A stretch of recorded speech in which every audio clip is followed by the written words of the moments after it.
Hello दोस्तों, आप लोगों का स्वागत है पगला एक्सप्लेन चैनल पे। तो आज हम लोग यहाँ पे एक और नई मानवा को एक्सप्लेन करने वाले हैं। तो बिना किसी देरी के वीडियो को शुरू करते हैं।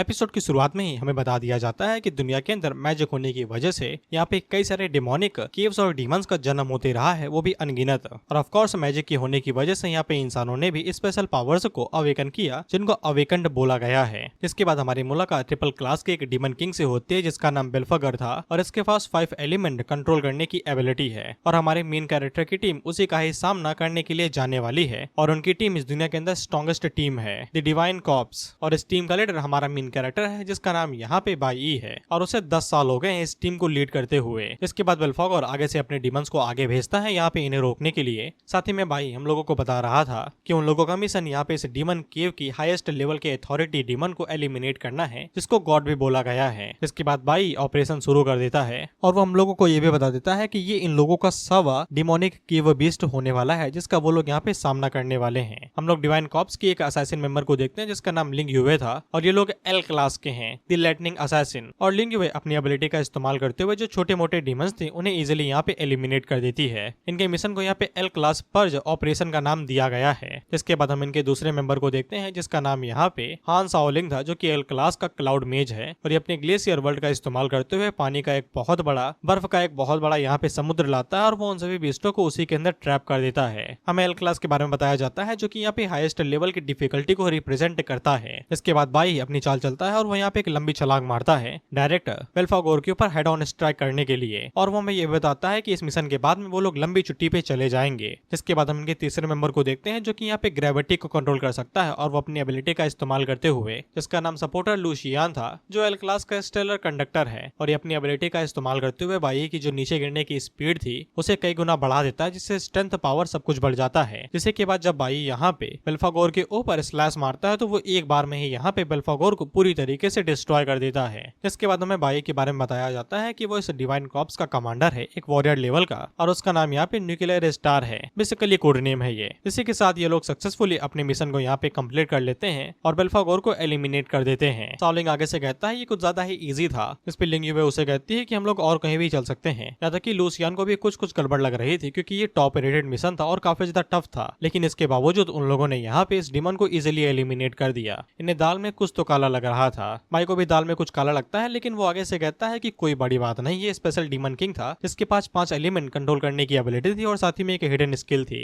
लेकिन अब ये एलिमिनेट हो गया तो ज्यादा सोचने की जरूरत नहीं है। तब लिंग युवे उसके पास आती है और उसके ऊपर लाइन मारते हुए कहती है कि हम लोग घूमने कहीं अकेले चले क्या, सिर्फ हम दोनों। इस पे बाई उसे मना कर देता है, कहते हुए बिल्कुल भी नहीं। उसी टाइम पे हम लोगों को 5वें मेंबर को देखते हैं, जिसके बारे में बाई पूछता है तो वो लोग आगे से कहते हैं कि वो हमेशा काम खत्म होने के बाद ही आता है। तुम्हें याद नहीं है क्या, वो हमेशा की तरह एकदम स्लो है, उसे सिर्फ क्रेडिट चाहिए और कुछ भी नहीं। लेकिन तभी इनके हम 5वें मेंबर को देखते हैं और ये अपना अलग ही मिशन कर रहा था। ये आगे से कहता है पर्ज ऑपरेशन ऑपरेट। जैसे हम लोग बचपन में हाथों से गन बना के नहीं खेलते थे, फ्यू फ्यू करके मारते थे, ये इसमें इसी तरीके से गेम खेलता है और साओलिंग की मुंडी उड़ा देता है पिचकारी मारते हुए। और एक पल के अंदर इन लोगों की खुशियां तहस महस हो जाती हैं, जब इन लोगों का प्यारा साथी यहीं पे ही ढेर हो जाता है। और इनका 5वां मेंबर इन लोगों को बताता है कि ये असली मिशन है जो कि गॉड ने उसे दिया है। वहाँ पे बाई की बॉडी मूव नहीं कर पा रही थी, वो बिल्कुल भी हिल नहीं पा रहा था यहाँ पे। तो इनका 5वां मेंबर इन्हें बताता है कि इनको पिछले 1 महीने से ब्रेकफास्ट में पैरालिटिकल यानी कि पैरालाइज करने वाला पाउडर मिला के खिलाया जा रहा है, सिर्फ और सिर्फ इस मिशन के लिए। जिसके बाद वो यहाँ पे अपनी एबिलिटी का इस्तेमाल करता है, जिसका नाम फ्लावर फॉरबिडन वेन्स था, और वो उन लोगों को बताता है कि तुम लोगों को एलिमिनेट करने के लिए उसे यहाँ पे भेजा गया है,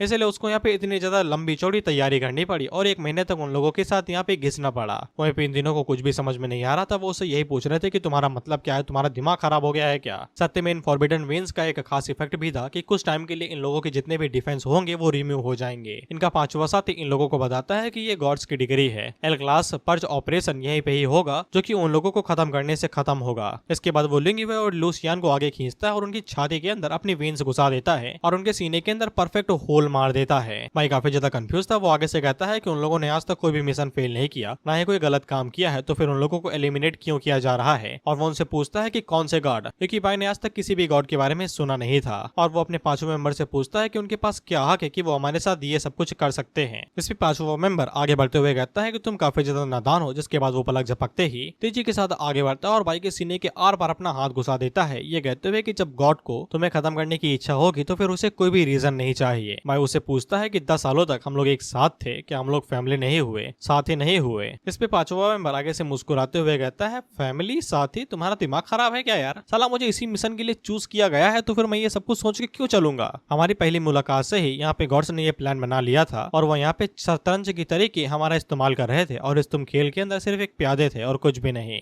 भाई का विश्वास जीतने के लिए वो अभी तक ये सारा नाटक करते हुए आ रहा था और इतने ज्यादा देर तक ये नाटक करते हुए वो भी परेशान हो गया था। जिसके बाद वो भाई के सर के ऊपर गोली बनाता है और कहता है फ्यू और उसकी मुंडी उड़ा देता है। इसके बाद में बताया जाता है कि मई 22 2125 एल क्लास पर्ज ऑपरेशन के जितने भी मेंबर हैं वो सभी एलिमिनेट हो चुके हैं। इसके बाद ये मिशन यहीं पे खत्म हुआ और ये लंबी छुट्टी पे चला जाता है। वेकेशन एंजॉय करना ब्रो, डेडिकेशन देख रहे हो लौंडे का, 10 सालों तक चिपका था लेकिन इसके बावजूद मिशन पहले।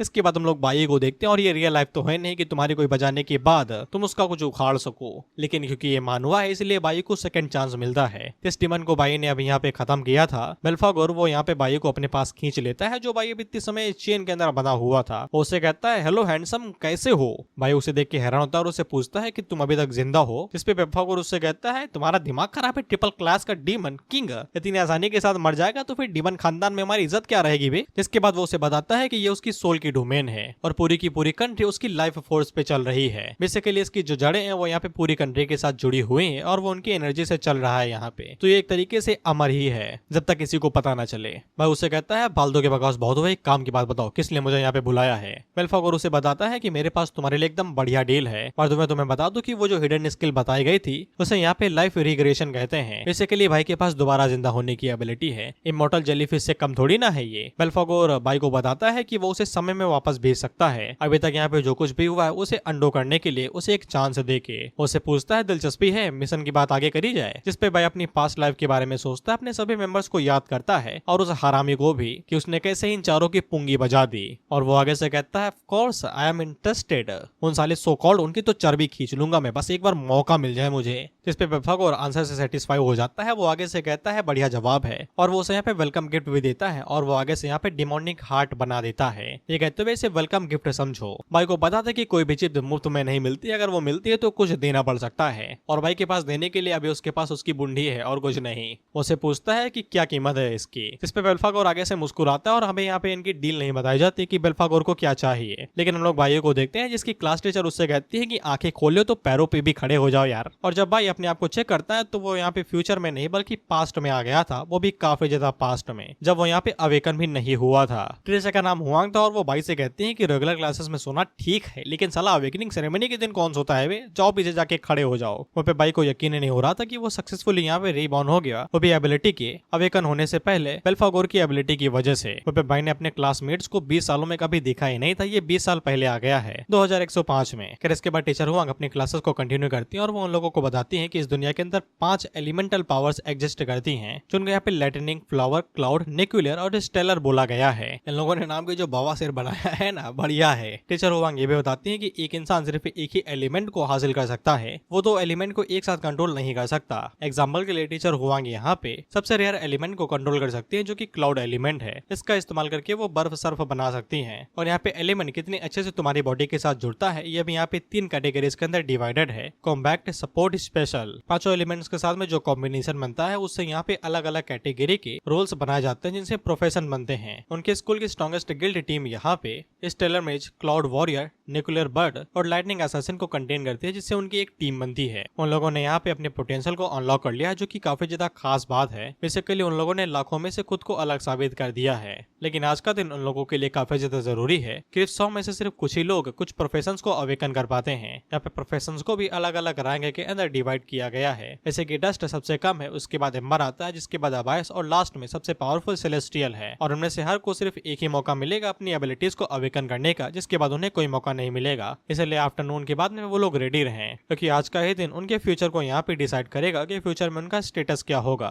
इसके बाद हम लोग भाई को देखते हैं जो कि स्कूल में घूम रहा था और नॉस्टैल्जिया का मजा ले रहा था, लेकिन तभी उसकी नजर चश्मे के ऊपर पड़ती है जिसको ऑफ कोर्स यहाँ पे बुली करने वाले थे ही हैं नॉर्मल मानवा थिंग्स, जो कि उसको इस बात के ऊपर बुली कर रहे थे कि तू 2 कौड़ी का एक आर्टिफिशियल अवेकनर है और तुझे क्या लगता है कि तुम मुझ जैसे नेचुरल अवेकनर के सामने टिक भी सकता है। इसका नाम जान लो तुम लोग, बस होंग है बस और कुछ भी नहीं। वो चश्मे से आगे से नोट की गड्डी निकालता है और उसे देता है माफी मांगते हुए। भाई उसकी तरफ देखता है और हम लोगों को बताता है कि वो उसकी पास्ट लाइफ के अंदर भी इसी तरीके से लड़ाई किया करता था। इसके पास सुपर मैस्कुलिन जीन्स है, इसलिए ये हमेशा लड़ने को उतारे हुए रहता है। उस टाइम पे टीचर हुआंग आती है और ये फाइट रुकवाती है। तो होंग वो टीचर हुआंग को भी कुछ भी नहीं कहता और वहां से चला जाता है। ये कहते हुए नोटों की गड्डी देख रही हो, इसकी वजह से बुली करता हूँ इन लोगों को, और यहाँ से कट लेता है वो। लेकिन उसी टाइम पे भाई उसके रास्ते के बीच में था तो वो उसके ऊपर में लात मार के उसे साइड में कर देता है, ये कहते हुए कि जा बे, काहे बीच में खड़ा है, रास्ता ब्लॉक कर रहा। भाई हम लोगों को टीचर हुआंग के बारे में बताता है कि ये बाहर से काफी ज्यादा गुस्सा है लेकिन अंदर से उतनी ही ज्यादा मुलायम। उन्होंने बाई की काफी ज्यादा मदद की थी उसकी अवेकनिंग के बाद में। इसके बाद टीचर बाई की क्लास की बारी आ जाती है अवेकनेंस चेम्बर का इस्तेमाल करने की।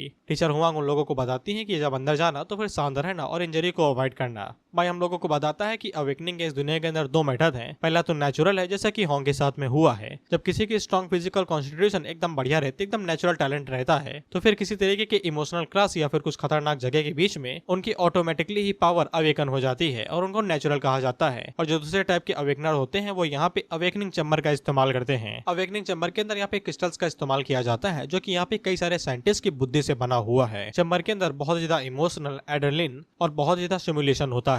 खुशी का उच्चतम से लेकर डर का भयानक मंजर तक सारे इमोशन एक झटके के अंदर ही बॉडी के अंदर रिलीज होते हैं, जिससे वो यहाँ पे अपने पोटेंशियल को फोर्सफुली अवेकन कर पाते हैं। लेकिन ये चांस हर किसी को एक ही मिलता है और जो अवेकन होगा यानी कि जो एबिलिटी होगी वो पूरी तरीके से रैंडम होगी। खैर इस बंदे को यहाँ पे स्कूल मिस्टिक मीच का मिलता है जो कि ब्लू टायर का है यानी कि एम्बर, जो ठीक ठाक है। इस अवेकनिंग मेथड को यहाँ पे लाइफ रीसेट करने का बटन भी कहते हैं। अगर एक बार अवेकन हो गए तो फिर लाइफ काफी ज्यादा अच्छी चेंज हो जाती है। इसके बाद अगला नंबर 22 का था तो वो उसके ऊपर चिल्लाते हुए कहते हैं कि दिमाग ना खराब करो, पढ़ाई लिखाई पर तो ध्यान देते नहीं, चुपचाप अंदर जाओ और अच्छे से अवेकन होना। भाई हम लोगों को बताता है कि उसकी पास्ट लाइफ में उसे यहाँ पे न्यूक्लियर वॉरियर लेवल मिला था जो कि ई रैंक का था, डस्ट टायर का प्रोफेशन, तो फिर उसे बहुत ज्यादा बुली किया जाता था। लेकिन जब उसने यहाँ पे एस रैंक का टैलेंट अवेकन किया तो फिर वो जाके अपनी एबिलिटी को यहाँ पे रीसेट कर पाया और उसे अपनी जिंदगी बदलने का चांस मिला। ऑफ कोर्स एबिलिटी भी आगे चल के इवॉल्व होती है समय के साथ साथ। भाई हम लोगों को यही कहता है कि उसे यहाँ पे न्यूक्लियर एलिमेंट कम से कम तो यहाँ पे अवेकन करना ही चाहिए। लेकिन चैम्बर के अंदर आने के बाद में वहाँ पे कुछ भी नहीं हो रहा था, तब अचानक से उसके पास अवेकनिंग सिस्टम एरर आता है और उसकी बॉडी के अंदर 5 एलिमेंट डिटेक्ट हो जाते हैं और उसकी बॉडी के अंदर अचानक से गर्मी बढ़ने लगती है और साइड से नोटिफिकेशन बाहर निकलता है, इनफिनाइट अवेकनिंग सिस्टम एक्टिवेट। लेकिन अगले चैप्टर में हमें बताया जाता है कि भले ही यहाँ पे भाई के पास 5 एलिमेंट है उसकी बॉडी के अंदर, लेकिन वो यहाँ पे सिर्फ एक ही एलिमेंट को चूज कर सकता है अपनी इनिशियल क्लास के तौर पे। इसके बाद जब वो एलिमेंट यहाँ पे पावरफुल हो जाएगा यानी कि अपनी सीमा पे पहुंच जाएगा, तब वो उसी एलिमेंट की कोई दूसरी क्लास है, यानी कि एक एलिमेंट की अलग अलग क्लास है ना, चाहे तुम असैसिन चूज कर लो चाहे तुम वॉरियर चूज कर लो, एक ही एलिमेंट की, लेकिन एलिमेंट तुम्हारा एक ही रहेगा। अगर तुमने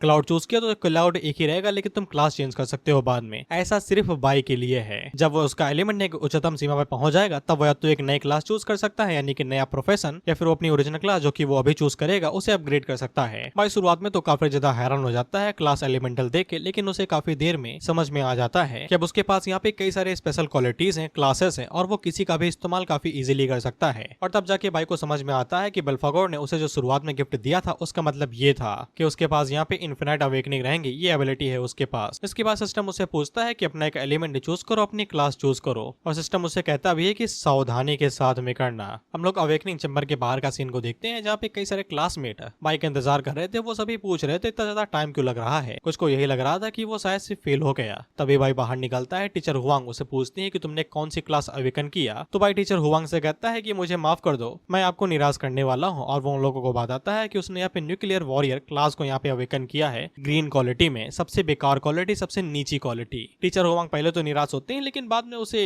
इंकरेज करते हुए कहती है कोई बात नहीं है, हर एक क्वालिटी के पास अपनी अपनी एबिलिटी रहती है, गिव अप ना करो, दुनिया बहुत जल्दी तुम्हें पहचान लेगी। भाई टीचर हुआंग से कहता है कि आपको मुझे इस तरीके से कंफर्ट करने की जरूरत नहीं है, लेकिन टीचर हुआंग उसे कहते हैं मुझे पता है कि तुम इतने समय टेरेबल फील कर रहे हो, जाओ और जाके आराम कर लो। लेकिन उसे टाइम पे हुआंग आता है जो कि आगे हंस रहा था और वो टीचर हुआंग से कहता है हैं कि जब तक तुम बढ़िया काम करते हो दुनिया तुम्हें निराश नहीं करेगी। ऐसे शब्द सिर्फ पिक्चरों में इस्तेमाल किए जाते हैं, ऐसे यूजलेस वर्ड आप ऐसे इस्तेमाल भी कैसे कर सकती हो। आपको पता है ना कि ये शब्द किसी काम के नहीं रहते। इसके बाद वो बाई के ऊपर हंसने लगता है, ये कहते हुए कि तुम तो 10 रैंक हासिल किए हो, इसका मतलब भी तुम्हें पता है तुम नीचे के भी नीचे आते हो। इसी तरीके से गॉड्स यहाँ पे लोगों को चूज करते हैं, सिर्फ ताकतवर लोगों को और कमजोरों को सिर्फ बेइज्जत रहने के लिए नीचे छोड़ देते हैं। भाई जैसे ही गॉड्स का नाम सुनता है तो वो आगे से आग बबूला हो जाता है और घूरते हुए होंग को देखने लगता है। टीचर हुआंग होंग से कहती है कि बस भी करो, लेकिन होंग आगे से कहता है कि आपको भी पता है कि डस्ट क्रैंक क्वालिटी के जितने भी अवेकनर्स होते हैं वो सिर्फ पीछे बैठ के लेसन से रहते रह जाते हैं, उन्हें कुछ भी करने को नहीं मिलता है। और यही सोसाइटी है, बिना पावर, बिना बैकग्राउंड, बिना फ्यूचर के तुम छोड़ दिए जाते हो सिर्फ फेयरनेस के चलते। ताकतवर को रिसोर्स मिलते हैं और वो ताकतवर से ताकतवर बनते जाते हैं, लेकिन जैसे ही कोई डस्ट रैंक यहाँ पे अवेकन करता है तो वो हमेशा के लिए अपनी फेट को सील कर लेते हैं। वो कभी भी आगे नहीं बढ़ पाते और नीचे ही पड़े रहते हैं। इसके बाद इसी तरीके का यैप करते रह जाते हैं और टीचर हुआंग के पास इसका कोई भी जवाब नहीं था। इसके बाद होंग यहाँ पे टीचर हुआंग का भी मजाक उड़ाने लगता है, ये कहते हुए कि तुम भी तो ग्लिमर रैंक पे ही हो ना, तुम्हें सिर्फ इतना ही हक मिला कि तुम यहाँ पे एक टीचर के तरीके काम कर सकती हो और कुछ भी नहीं। इसके बाद वो टीचर हुआंग के ऊपर अपनी कॉफी गिराने वाला था, उससे पहले ही बाई उसका हाथ पकड़ता है और उसके मुंह से उसी के ऊपर कॉफी गिरा देता है। हुआंग उससे पूछता है, सब क्या कर रहे हो, तुमको समझ में आ रहा कि तुम क्या कर रहे हो। इस पे बाई उससे कहता है, थक गया भाई मैं तुम्हारी बातें सुनते सुनते। इस पे होंग को क्या आता था, हाथापाई, और वो यही करता है। होंग अपनी स्पेशल एबिलिटी का इस्तेमाल करता है जिसका नाम स्ट्रॉन्ग थ्रोन स्ट्राइक था, असैसिन का बेसिक अटैक जो कि यहाँ पे इंक्रीज कर देता है अटैक पावर को। लेकिन भाई आगे से अपनी वॉरियर स्किल का इस्तेमाल करते हुए जिसका नाम ब्लोच था, अटैक को ब्लॉक कर लेता है, जिसके बाद वो यहाँ पे पैरी का इस्तेमाल करता है होंग को पीछे फेंकने के लिए। बेसिकली अटैक को डिफ्लेक्ट किया और उसे पीछे ढकेल दिया, that's called parry in game world. खैर होंग पैरी की वजह से दूर जाके गिरता है, जिसको देख के सभी लोग हैरान रह जाते हैं, यहाँ तक कि होंग भी हैरान हो जाता है कि अभी यहाँ पे क्या हुआ। सभी लोग भाई की तरफ देखते हुए यही सोच रहे थे कि अभी यहाँ पे क्या हुआ और इसने ये कैसे किया। भाई आगे से कहता है कि उसने इस क्लास को खुद से ही चूज किया है। हमें उसकी न्यूक्लियर वॉरियर क्लास के बारे में बताया जाता है जो basic light sword, attack power 20 and इन्वेशन यानी कि डॉज करने की एबिलिटी 20 के साथ में आती है। और वो उससे कहता है कि उसे इस क्लास की पहले से ही आदत है। जिसपे होंग आगे से इतना ही कहता है कि तुम्हारी किस्मत अच्छी थी कि तुम उसे डॉज कर गए। वो एक रेयर अबायस रैंक का वॉरियर है, वो उसे बताएगा कि ताकत क्या होती है। लेकिन टीचर हुआंग को समझ में आ जाता है कि ये कोई लक नहीं था। मैंने यहाँ पे जो स्किल इस्तेमाल की है और जो मूवमेंट इस्तेमाल की है वो वॉरियर क्लास के एक्सक्लूसिव स्किल्स में से एक आती है, पैरी, जहाँ पे स्ट्रॉन्ग अटैक्स को पैरी करने के लिए आती है और उसके अटैक को डॉज करती है। इसके लिए रिएक्शन स्पीड यहाँ पे 0.09 होनी चाहिए और इतनी ज्यादा बाई की स्पीड हो ही नहीं सकती। उसने अभी ही यहाँ पे अपनी टैलेंट को अवेकन किया है। और जो बाई ने ब्लोच इस्तेमाल की थी, सबसे पहले ब्लोच इस्तेमाल करना पड़ता है जो 100% सही होनी चाहिए, जिससे वो अटैक को ब्लॉक करेगी, जिसके बाद तुम पैरी का इस्तेमाल कर सकते हो तुरंत बाद में, तब जाके तुम एक पावरफुल स्ट्राइक मार पाओगे अपोनेंट के ऊपर। वैसे बाई के लिए यहाँ पे ये चीज नामुमकिन थी, क्योंकि बिना किसी कॉम्बैट एक्सपीरियंस के इस तरीका का एक्सपीरियंस और मूवमेंट नामुमकिन है। इसके बाद होंग आगे से अपनी रामपुरी बाहर निकाल लेता है। बाय द वे होंग की अटैक पावर यहाँ पे 30 पॉइंट्स के साथ में आती है और स्पीड भी 30 के पास आती है। इसके बाद होंग बाई को दोबारा यहाँ पे उंगली करने लगता है, ये कहते हुए कि तू तो 2 कौड़ी का कीड़ा है, कीड़ा वगैरह वगैरह। बाई हम लोगों को बताता है कि उसने यहाँ पे वीकेस्ट क्लास इसीलिए चूज की है क्योंकि उसके पास यहाँ पे खुद की रीजन है। ऑफ कोर्स बाई को इस स्किल के बारे में काफी अच्छे से पता है, इस क्लास के बारे में भी, तो वो इसी फॉर्मेशन को ही चूज करेगा ना। और अच्छे से पता है कि वो इस प्रोफेशन के साथ में क्या क्या कर सकता है और कितनी दूर तक जा सकता है। सभी लोग इसी बारे में बात करने लगते हैं कि क्या ये लोग फाइट करने वाले हैं। वहीं पे सभी लोगों को यही लग रहा था कि यहाँ पे फाइट वाइट कुछ भी नहीं होगी, क्योंकि अवेकन होने के बाद में पावर का इस्तेमाल करना स्कूल के अंदर पूरी तरीके से फॉरबिडन है। लेकिन अभी तक किसी ने भी यहाँ पे उंगल नहीं किया था कि फाइट वाइट ना करो। साथ ही में सभी लोग यहाँ पे कुछ भी करना भी नहीं चाहते थे, क्योंकि होंग का बाप यहाँ पे एक हाई रैंकिंग ऑफिसर है और साथ ही में उसका अंकल स्कूल का डीन है। लेकिन बाई एक कीचड़ से आता है, एकदम गरीब बैकग्राउंड से, इसीलिए अगर बाई ने यहाँ पे ये सारा ले लिया और उसने फाइट कर ली तो फिर उसे स्कूल से निकाल दिया जाएगा। इसीलिए वो टीचर हुआंग से कहता है कि आप कुछ भी नहीं करेंगे क्या। इसीलिए वो बीच में उतरती हैं और फाइट को रुकवाने की कोशिश करती हैं, ये कहते हुए कि आज अवेकनिंग डे है, तुम लोग बाद में फाइट कर लेना और एक दूसरे को दिखा देना कि कौन ज्यादा पावरफुल है। लेकिन होंग आगे से साफ मना कर देता है, ये कहते हुए कि साले ने सारे स्कूल के सामने मेरी पैंट उतार दी और तुम मुझसे कहोगे ये बात भूल जाओ। अब तो फाइट होके रहेगी कि ये साबित करने के लिए कौन जीतेगा, भले ये मेरे घुटनों पे ही बैठ के मुझसे माफी क्यों ना मांगे, इसके बावजूद मैं इसे माफ नहीं करूंगा। और ऑफ कोर्स होंग ये जानबूझ के कर रहा था, क्योंकि उसके पास यहाँ पे ह्यूज रीजन था, क्योंकि उन दोनों की पावर के बीच में काफी ज्यादा बड़ा डिफरेंस है। बाई के एट्रीब्यूट्स एकदम नॉर्मल पे हैं, क्योंकि जो डस्ट रैंक के एबिलिटीज होल्डर होते हैं उनको यहाँ पे 100% का एट्रीब्यूट बूस्ट मिलता है। जो ग्लैमर रैंक के होते हैं उन्हें यहाँ पे 50-100 का बूस्ट मिलता है। लेकिन जो यहाँ पे इसका क्या रैंक था मैं भूल गया, लेकिन इसे 200-100 का यहाँ पे बोनस मिलता है एट्रीब्यूट पॉइंट्स में। बेसिकली अगर 100 है तो फिर 200 एक्सपीरियंस पॉइंट हो जाएंगे इसके, यानी कि स्ट्रेंथ पॉइंट भी।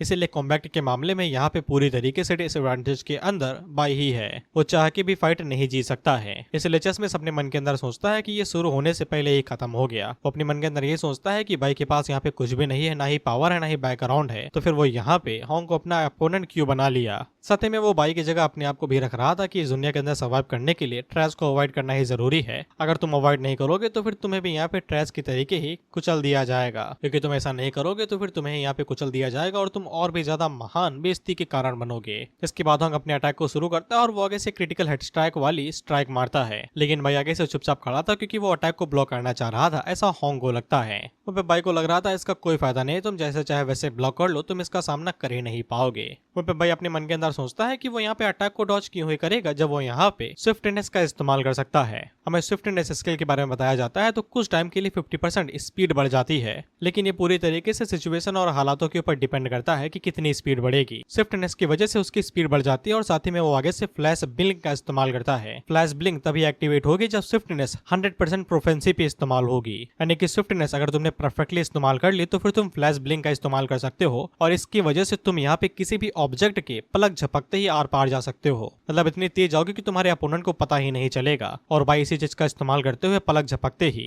होंग के ऊपर अटैक भी कर देता है और उसके अटैक को डॉज करके उसके पार भी निकल जाता है। होंग को कुछ भी समझ में नहीं आता कि अचानक से किया हुआ, लेकिन तभी वो कोन की उल्टी करता है और बुरी तरीके से नीचे गिर जाता है। वहीं पे किसी को कुछ भी समझ में नहीं आता कि यहाँ पे क्या हुआ। अचानक से होंग नीचे कैसे गिर गया, कहीं वो फिसल के तो नहीं गिर गया। यहाँ तक कि टीचर हुआंग ने भी कुछ भी नहीं देखा था कि यहाँ पे क्या हुआ, लेकिन हम लोग उसके पीछे खड़ी गुलाबी बालों में एक लड़की को देखते हैं और उसने सब कुछ देख लिया था। उसने देख लिया था कि बाई ने यहाँ पे अचानक से यूनिक वॉरियर स्किल का इस्तेमाल किया स्विफ्टनेस, जिसके बाद उसने पलक झपकते ही यहाँ पे फ्लैश ब्लिंक का इस्तेमाल किया, जिसके तुरंत बाद उसने यहाँ पे अपने ओपोनेंट को बुरी तरीके से इंजर कर दिया और एक झटके के अंदर ही अपने ओपोनेंट को हरा दिया, बस एक मूव के जरिए। बात अभी ये क्लास के प्रेसिडेंट है ची इन, जो कि अपने मन के अंदर यही सोच रहे थे कि बाई ने अचानक से यहाँ पे वॉरियर स्किल की हाईएस्ट लेवल की बेसिक स्किल का इस्तेमाल कैसे कर लिया और इतनी परफेक्टली एक्चुअल कॉम्बैट के अंदर उसे अप्लाई भी कैसे कर दिया, और भी सिर्फ कुछ सेकंड्स के अंदर ही, जिससे उसने यहाँ पे स्कूल के किसी पब्लिक रूल को भी नहीं तोड़ा। और वो इसी बारे में सोच रहे थे कि उसने ये किया कैसे और एक दिन के अंदर उसे ऐसा क्या हो गया। लोग भाई को देखते हैं और उसे यहाँ पे एक्सपीरियंस पॉइंट भी मिलते हैं, जिससे वो अपने आप को लेवल अप कर सकता है। और क्योंकि उसने यहाँ पे एस्ट्रो एलिमेंट के किसी बंदे को हराया है तो फिर उसके पास यहाँ पे जो पांचों एलिमेंट है उसके अंदर जो एस्ट्रो एलिमेंट था उसके अंदर 5 पॉइंट बढ़ जाते हैं, जो एक्सपीरियंस पॉइंट के तरीके थे,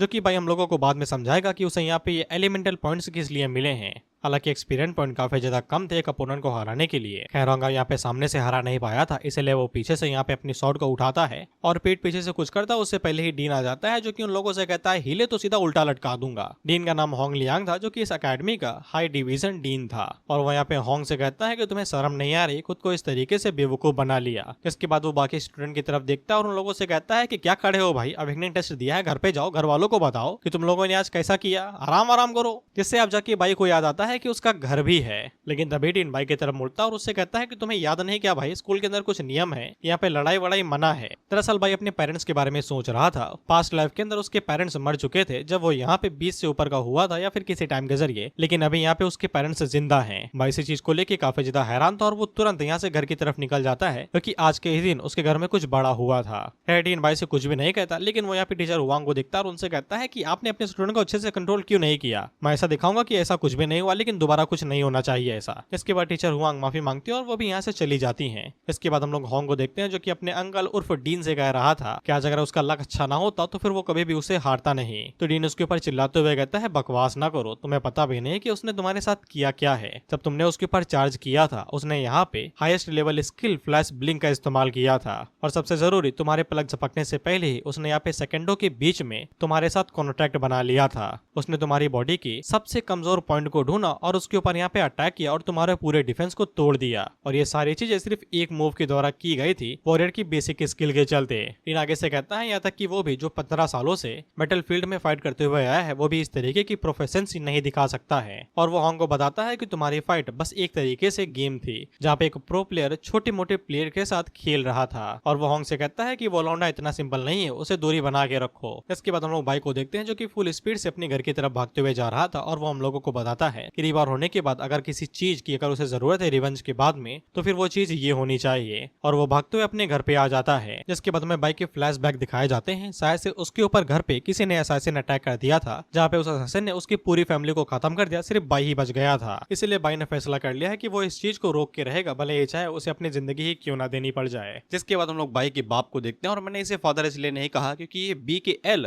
यही कहलाने के लायक है। और साइड में ही हम यहाँ पे बाई की मदर को देखते हैं जो कि खाना बना रही थी। तभी बाई वहाँ पे आ जाता है और उसका बाप उससे पूछता है कि तुमने अपनी क्लासेस खत्म कर ली, आज तो तुम्हारा अवेकनिंग डे था ना। लेकिन भाई अपनी मदर को देख के काफी ज्यादा इमोशनल हो जाता है। फिर वो उसको अपने पास बुलाती हैं और उसे बताती हैं कि उन्होंने यहाँ पे उसके लिए उसका फेवरेट फूड बनाया है, वो बात नहीं कर सकती है, तो वो साइन लैंग्वेज का यूज करती हैं। लेकिन भाई जानबूझ के अपनी मदर से कहता है कि आज उसको फिश खानी है, तो उसकी मदर मना करने लगती है, ये कहते हुए कि उन्होंने पहले ही खाना बना लिया है, वो कुछ और खा सकता है। लेकिन भाई जिद करने लगता है और उन्हें यहाँ पे मार्केट भेज देता है, जिसपे वो बिना कुछ कहे वहां से जाने लगती है। और वो भी उनके साथ जाना चाहता था, लेकिन उसका बाप उसे रोक लेता है, ये कहते हुए कि वो अकेले जा सकती है। लेकिन तुम्हारे साथ क्या गड़बड़ है, तुमने मुझे कुछ कहा ही नहीं, तुम्हारा अवेकनिंग डे था ना, चलो जल्दी से बताओ कि तुमने क्या अवेकन किया है। साथ में वो बियर की बोतल निकालते हैं। इसके बाद हमें बाई के बाप के बारे में बताया जाता है कि ये अवायस रैंक का है और इलेक्ट्रिक वॉरियर है, जिसका लेवल 26 है और उसके जितने भी एट्रीब्यूट हैं वो 400 गुना बढ़े हुए हैं। और वो भाई से कहता है कि चलो एक साथ सेलिब्रेट करते हैं, बताओ तुमने कौन सी रैंक अवेकन की। भाई आगे से साफ झूठ कहता है कि उसने कोई भी यहाँ पे अवेकन नहीं किया है, आज का दिन लकी था इसलिए उन लोगों ने कुछ भी अवेकन नहीं किया। लेकिन बाई के बाप को पता था कि वो झूठ बोल रहा है, क्योंकि बगल का हिल लौंडा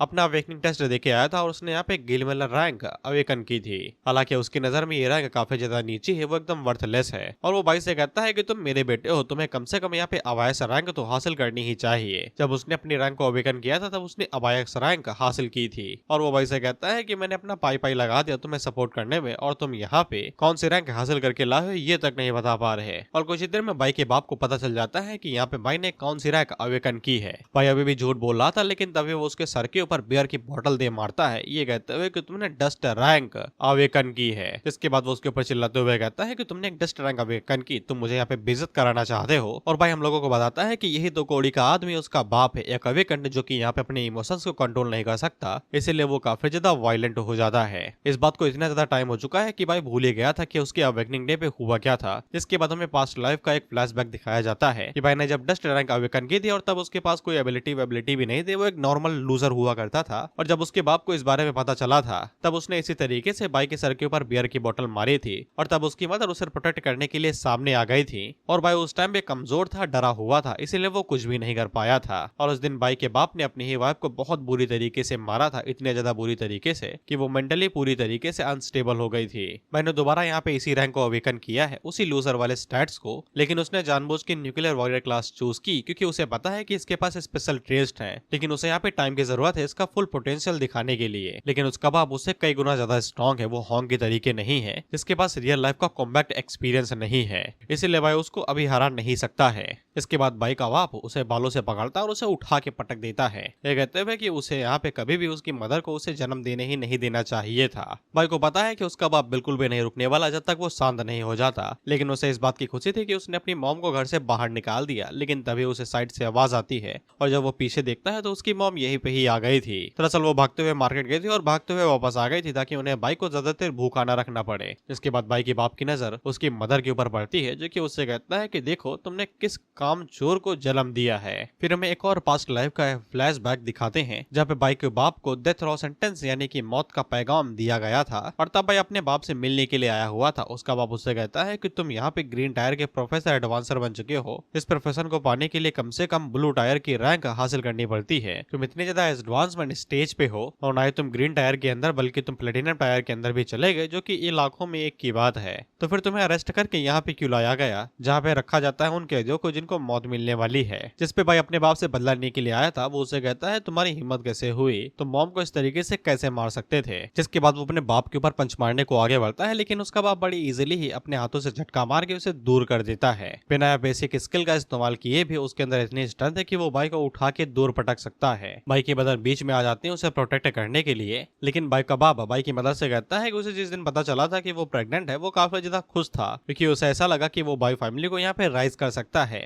उसके बाकी दो भाई यहाँ पे बच्चे नहीं कर सकते और उसे यही लग रहा था कि भाई फैमिली की इज्जत अब उसके पास वापस आ जाएगी। लेकिन इसने यहाँ पे डस्ट रैंक की रैंक आवेदन क्यों की, एक ऐसी रैंक जो कि आगे चल के एडवांस भी नहीं हो सकती। और वो इन सभी की गलती यहाँ पे भाई की मदर के ऊपर डालने लगता है और उसके ऊपर हाथ उठाने को आगे बढ़ता है। लेकिन उस टाइम पे भाई अपनी बेसिक स्किल्स स्विफ्टनेस और फ्लैश ब्लिंक का इस्तेमाल करते हुए कुर्सी के ऊपर अटैक करता है और कुर्सी को दो हिस्सों में तोड़ देता है और अपने बाप को पीछे ढकेल देता है, ये कहते हुए कि उसे हाथ भी न लगाना। भाई का बाप इस बात से हैरान हो जाता है, वो आगे से कहता है अच्छा है अच्छा है, जिसके बाद वो आगे बढ़ने लगता है। वहीं पे भाई सोच रहा था कि इस चीज को होने में अभी भी समय लगेगा, उसे यहाँ पे अपने बाप को होल्ड बैक करना पड़ेगा। लेकिन उसी टाइम पे उसका बाप हमला करने को आगे बढ़ता है तो भाई आगे से पैरी का इस्तेमाल करता है, लेकिन उसके बाप की स्ट्रेंथ कुछ ज्यादा ही थी। उसके शॉट को तोड़ते हुए उसके सीने के ऊपर एक जोरदार पंच मारता है, जिससे भाई की हालात कुछ ज्यादा ही खराब हो जाते हैं। उसकी पसलियां पूरी तरीके से टूट चुकी थी। इसके बाद भाई का बाप दोबारा हमला करने को आगे बढ़ता है स्पेशल अटैक के साथ में, जिससे यहाँ पे उसकी एबिलिटीज बढ़ जाती हैं। जिसके बाद वो भाई के सर के ऊपर गड़ाम से अपना घूसा दे मारता है और उसे नीचे गिरा देता है। और उसका बाप उससे कहता है कि तुम्हारे पास बैकबोन है, लेकिन इसके बावजूद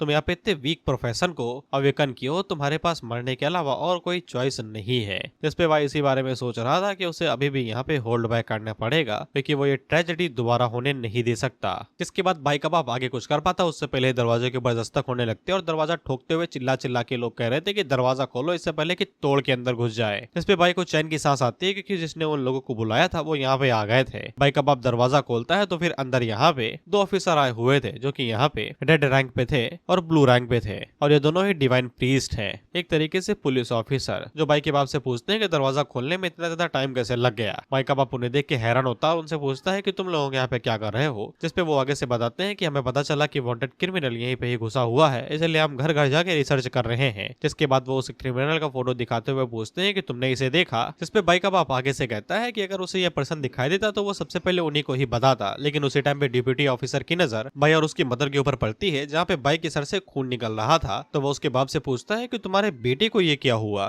तो उसका बाप डिप्यूटी ऑफिसर से कहता है कि वो सर के बल नीचे गिर गया था जब वो बाहर खेलने के लिए जा रहा था। आपको इस बारे में ज्यादा सोचने की जरूरत नहीं है। लेकिन उसी टाइम में भाई अपनी तरफ से ही कहता है कि ये झूठ बोल रहा है, इसी ने मुझे मारा है। दरअसल भाई ने घर आने से पहले ही यहाँ पे पुलिस स्टेशन में कॉल कर दिया था कि उसे यहाँ पे एक बंदा दिखाई दिया है जो कि उसी क्रिमिनल की तरह दिखाई दे रहा है, जिसके बारे में यहाँ पे ऑनलाइन पोस्ट किया गया है। उसने ये कॉल जानबूझ के की थी ताकि सही टाइम पे वो लोग आ सके और उसके बाप को रोक ले, अगर वो कुछ नहीं कर पाता है तो। डिप्यूटी ऑफिसर उसके बाप से कहता है कि ये सच बोल रहा है क्या। जिसपे उसका बाप आगे से झूठी कहता है कि ये झूठ बोल रहा है, ऐसा कैसे हो सकता है कि वो अपने बेटे के ऊपर हाथ उठा सके। लेकिन तभी भाई डिप्यूटी ऑफिसर से कहता है कि उसके हाम के ऊपर यहाँ पे स्टूल से चोट लगी और मेरे सर के ऊपर वाइन बॉटल से। जिसके बाद वो और भी जगह दिखाता है जहाँ पे हिट मारा गया था और वो आगे से कहता है कि ये गिर के तो चोट लगेंगी नहीं। जिसके बाद भाई आगे से यहाँ पे कुछ नियम्स के बारे में बताता है कि कुछ अवेकनर्स होते हैं जो कि अपने वायलेंट बिहेवियर को कंट्रोल नहीं कर पाते हैं, इसलिए उनके लिए यहाँ पे एक क्रिमिनल लॉ बनाया गया है कि उन्हें आर्टिकल 4 के चलते तुरंत ही गिरफ्तार कर लिया जाएगा। अगर वो कोई भी खतरे का साइन दिखाते हैं या फिर उनके अंदर पोटेंशियल डेंजर होता है तो फिर उन्हें तुरंत ही पकड़ लिया जाएगा और उन्हें 15 दिनों तक लगातार कस्टडी के अंदर रखा जाएगा। ये सुनकर तो ये दोनों भी हैरान थे कि इस भड़वे को इसके बारे में ऐसा बताया, तो साला हमें भी नहीं पता था। इसलिए भाई का बाप पीछे मुड़ के भाई की तरफ देखता है, लेकिन उसी टाइम पे डिप्यूटी ऑफिसर आगे से कहता है कि उसे लीगली अरेस्ट किया जाता है, वो चाहे तो शांत रह सकता है लेकिन उसे यहाँ पे अरेस्ट तो होना ही पड़ेगा। तो फिर भाई का बाप गुस्से में भाई की तरफ आगे बढ़ने लगता है, लेकिन वो लोग उसे कस के पकड़ लेते हैं, ये कहते हुए कि बिल्कुल भी ना भागना नहीं तो लंबा अंदर जाओगे। जिसके बाद वो उसे पकड़ के यहाँ से लेके चले जाते हैं। जिसके बाद भाई पीछे मुड़ के अपनी मॉम की तरफ देखता है तो मॉम उसे गले लगा लेती है और भाई हम लोगों को बताता है कि उसके पास सिर्फ 15 दिन है। उसने इस बार मॉम को प्रोटेक्ट कर लिया है, लेकिन वो अगली बार शायद नहीं कर पाएगा।